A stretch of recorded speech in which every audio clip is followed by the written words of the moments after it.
What's up, YouTube? This video goes out to all my subscribers. Just kidding, I don't have any subscribers. Like, not even one. Well, I do have one, and it's me from my other channel. That's right, I'm my only subscriber. That's sad. Anyway, this video is going to be covering the stimulus package, which is a little bit off the financial sector, but not really, because it's still giving you money, or at least a chance to get money. So we're going to cover the stimulus bill that is being worked on and go from there. Stay tuned. So when will Congress reach an agreement on the stimulus check? That's the trillion-dollar question. Congress has adjourned until September 8th, unless an agreement comes out before then. Until then, we're going to have to wait until after Labor Day before they can make any progress on this bill. The IRS, as far as when they send the first checks, still no idea. There's not really any information coming out that we can look into. The HEALS Act comes at about half the price of the CARES Act. So even though the payout is still $1,200 per individual, the total money being put into the program is only about half of what the CARES Act was. And it's about 1/3 of what the HEROES Act would have been. Obviously the HEROES Act hasn't gone through, but it's much, much cheaper, which isn't surprising. The GOP has already put so much money into the market, into the system. They're trying to keep an overinflated balloon of huge inflation, and it's ridiculous how much money they've already put out. So this next bill is going to be substantially smaller than the CARES Act. Now, some other things to know about the HEALS Act specifically. It comes with a $1 trillion price tag total, so substantially less. It's still $1,200 or $2,400 direct stimulus payouts for qualifying individuals per household. It contains it's got the same filing as the CARES Act, so very similar criteria as far as who gets the payouts, who gets the money, very similar. Now the amount, the full $1,200 is going to be a lot more difficult, but as far as qualifying for a portion of it, it is pretty much the same criteria as the CARES Act. So if you got paid in the CARES Act, you're going to get paid out of the stimulus as well. Single head of household and married tax filers whose adjusted gross income falls below $75,000, $112,500, and $150,000 respectively will not get the full payout. On the other hand, single head of household and married filers with respective AGIs north of $99,000 and $136,500 and $198,000 won't receive a dime.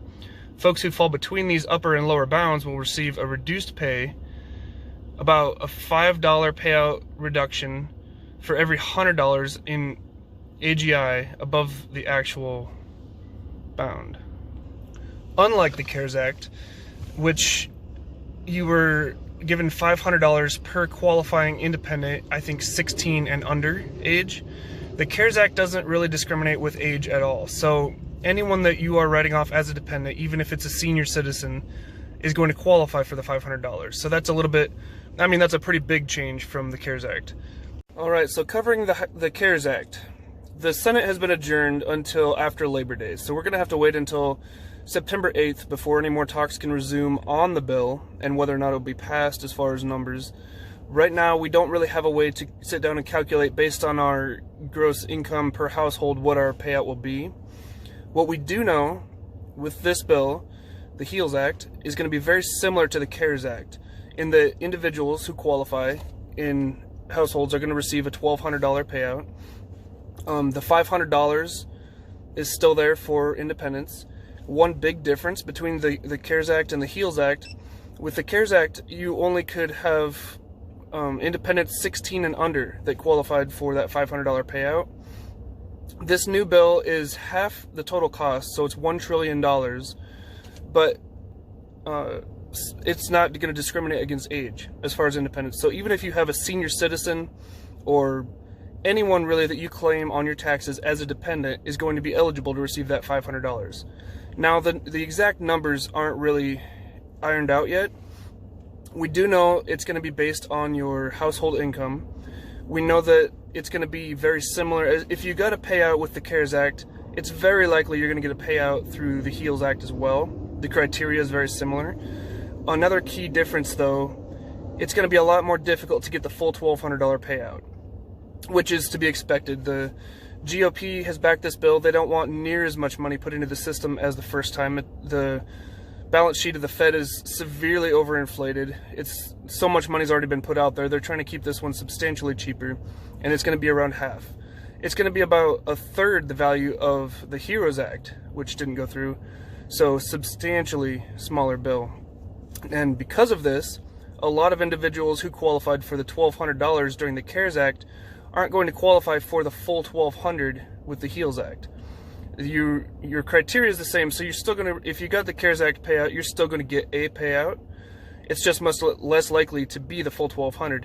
And there's a few different things that factor in, but for the most part, it's based on your income.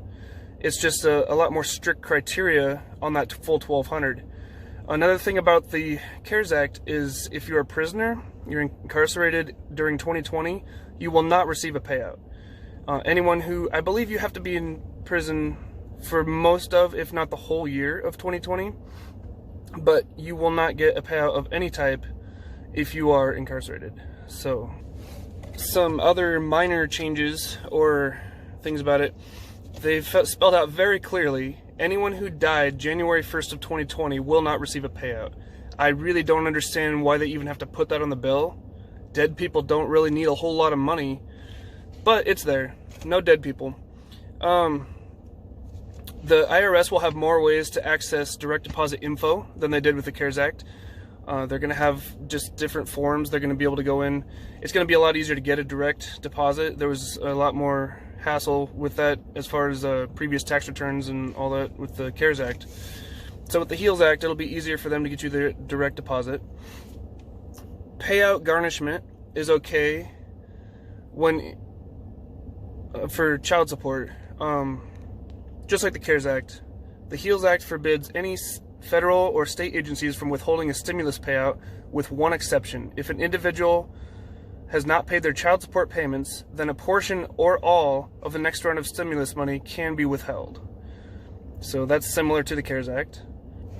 One major difference between the HEALS Act and the HEROES Act is that undocumented individuals will receive no money through the HEALS Act. Through the HEROES Act, all individuals within the country would receive the payout regardless of documentation or not. Another key difference, in my opinion, the smartest part of this bill, they're doing away with the $600 per week in additional unemployment income, which they've said, which it's common sense, this is why a lot of people aren't coming back to the workforce. They were making more money unemployed than they were working. So they're going to try to reduce the total weekly payout for unemployed individuals to about 70% of what they were making while they were working, to encourage them to make the full 100% that they were making to go back to work. That should go without saying. There's no reason they should be paid more not to work. You know, that never should have happened. But that's one smart thing about the HEALS Act that I think is a good idea. Get people back in the workforce. That unemployment number is still way too high and not looking good at all.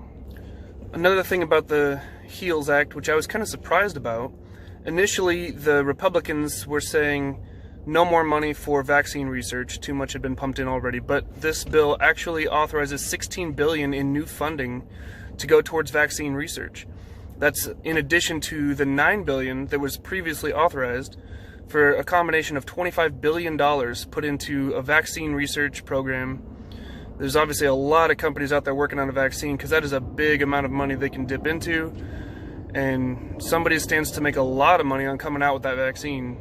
At this point, I think probably the whole world would probably get on board with taking that. Obviously, there's a lot of fear in vaccines. There's a lot of people that aren't going to want to get the vaccine, but you're still looking at a huge market. A massive amount of people are going to go in and buy that vaccine. So a lot of companies working on that. The HEALS Act also allocates $105 billion to go into schools and universities as aid. $70 billion of that, which I think is a smart number, goes towards K through 12 schools. The rest, minus $5 billion, goes towards colleges, universities. The remaining $5 billion goes towards governors to spread it out as they see fit, as long as it's something in the education sector. The remaining $190 billion, after all of this is given out, would be for the Payment Protection Program for small businesses. And small businesses, to claim part of this, would have to show that their sales dipped 50% or more during the coronavirus pandemic. So it's a little bit more strict guidelines on getting this money. Hopefully that would help improve the businesses that have been hurt the worst by the pandemic. The HEALS Act is also not going to extend student loan payments anymore. I don't know when the CARES Act ended there, but students are going to have to start paying their loans again. This is not going to provide any relief.